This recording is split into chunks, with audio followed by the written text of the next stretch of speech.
tervist sõbrad, üks lihtne harjumus siin kaalulangetuse teekonnal ilmselt väga palju kaasa aitab, on mitte sidruni lisamine joogivee sisse, vaid valguallika lisamine iga eine sisse. Protein ei ole ainult selleks, et musklit kasvatada. Loomulikult on meil trennist taastumiseks piisavalt valku vaja. Lisaks sellele on seda kehal vaja ka igast muude oluliste protsesside jaoks ja kaalulangetajale veel eriti suur pluss on see, et valguallikad on üldjuhul toitvad, täitvad ja piisav valgutarbimine aitab ka täiskõhutunnet säilitada. Seega lihtne harjumus, mida sa saad teha, on lisada üks mõistlik valguallikas igasse enda toidukorda. Ja mõistlik tähendab seda, et ta on pigem vähem töödeldud ja võib-olla pigem vähem rasvane. Loomulikult hakkliha on ka töödeldud, sest ta on kuskilt kombainist läbi käinud, aga siinkohal ma mõtlengi pigem liha kui kananagitsad näiteks. Ja vähem rasvane mitte sellepärast, et rasv halb oleks, mingis koguses on meil normaalseks toimimiseks rasvaga vaja, vaid lihtsalt üleliigne rasv üldjuhul ajab meil kaloraaži kiirelt kõrgeks, mis ei aita väga palju kaalulangetusel kaasa. Seega, mis sa võid teha hommikusöögil pudru kõrvale, müsli kõrvale, mingisugune muna näiteks, mõni hull segab ka sisse. Kui sulle see ei meeldi, võid natukene kreeka jogurtit lisada.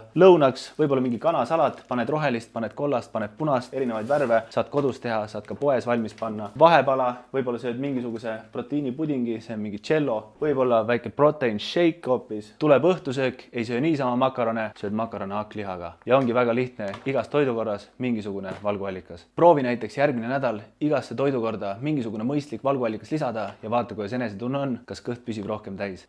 Ja kui ei, siis tule kommenteeri siia alla, kui mõttetu nõuanne see oli.